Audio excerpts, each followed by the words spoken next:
Hello guys! Welcome to my vlog!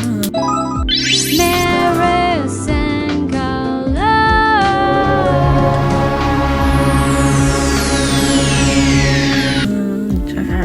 Ako nga po pala si Maris and Carla sa mga hindi nakakakilala sa akin. Charot. So, for today's video, may isi-share ako sa inyo gagawa.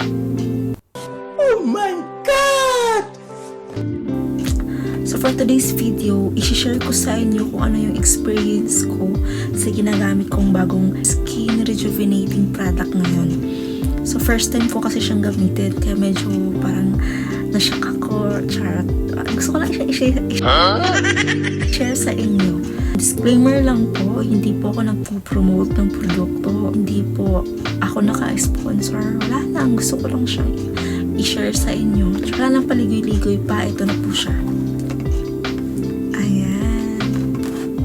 Alam ko po maraming nakakaalam or marami na po nakakakilala sa inyo nito kasi tagal na siyang lumabas. Isa talaga sa mga sikat na mga skin product.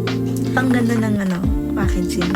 Meron siyang mga reminders. Hindi talaga mawawala yun. Maganda siya guys kasi meron na rin siyang instruction kung paano nakita. Kung paano mo siya gagamitin. Ayan, nakalagay. May guide talaga siya. So, hindi ko na siya babasahin kasi madami. Babasahin ko lang para sa inyo. Ito siya. For best rejuvenation, follow suggested toner and cream application guide. So, may guide pala siya guys kung paano natin siya gagamitin. First week to second week, bali twice a week mo lang siya gagamitin. Example, gumamit ka ng Monday, sa Friday mo siya ulit gagamitin yung toner at ang cream. Pero yung sabon at saka yung sunscreen, syempre everyday mo siya gagamitin. Except lang sa toner nga at sa cream. Ulit. And then after sa third week to fourth week, pwede mo siyang gamitin 3 times a week. And then after 5th week to 8th week, pwede mo na siyang gamitin everyday. Ewan ko siguro po dahil sanay na yung mukha mo doon. Ewan ko lang. Siguro kasi nga sobrang tapang ng toner nila at saka ng cream nila. So yung cream na yun guys, yun yung eto. Pakita ko sa inyo. Yung cream na yun yung ginagamit every night. Ipapakita ko sa inyo yung laman siya. Actually nagamit ko na to. Binalik ko lang siya sa mga sa box nila para makita niyo yung kung gaano kaganda yung packaging nila. Ito yung sabon. Syempre as usual. So, kumuha na ako dito ng kagaya natin mga Pilipina, mga Pinoy, mga mahilig tayong mag-tipid. Kaya, kumuha lang ako dito ng konti dito. Kasi ginagamit ko na siya. Second week ko na yata siya ngayon. And then, ito yung toner nila.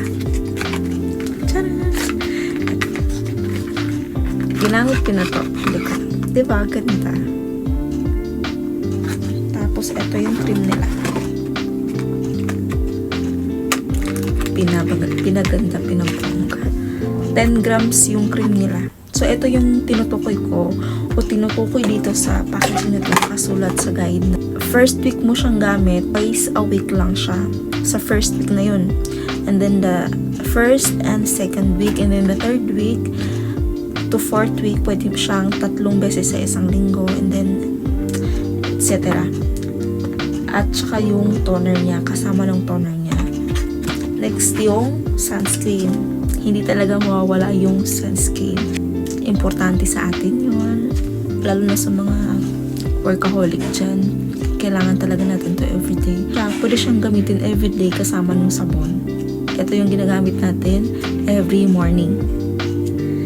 At saka guys, wag na wag kayo talagang lalabas nang wala kayong suot na sunscreen. So 2 days, nag-start na siyang magmalat. Namamalat na siya.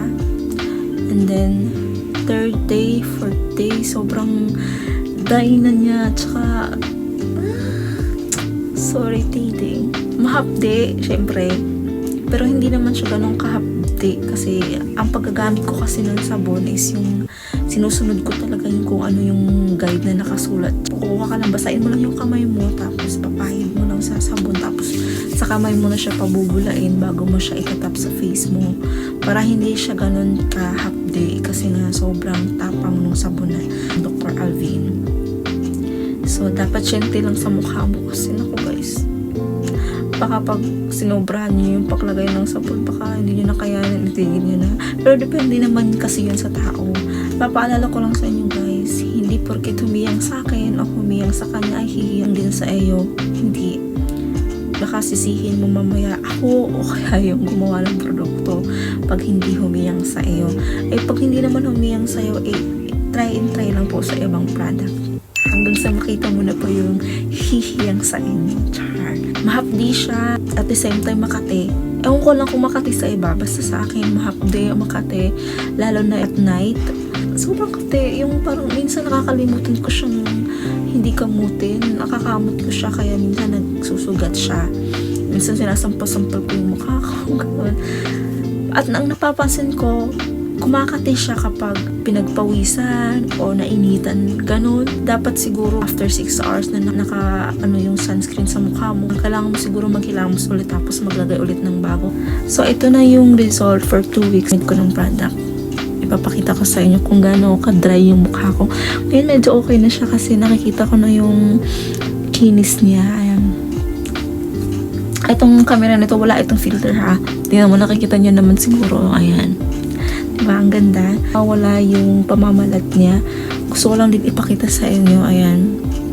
At ililink ko dito yung picture ko nung mga 3rd day. Sa sunod ko na video, ipapakita ko sa inyo yung result ko after siguro mga 4th week or 5th week. Yung, di ba sa 5th week, pwede na natin siyang gamitin everyday. So, ipapakita ko sa inyo yung result.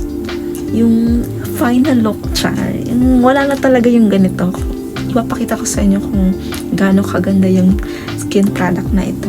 Yun lang siguro guys. Kung may mga tanong kayo, mag-comment lang kayo at gagawin ko po siya ng video. Maraming salamat and see you for the next video. Bye-bye!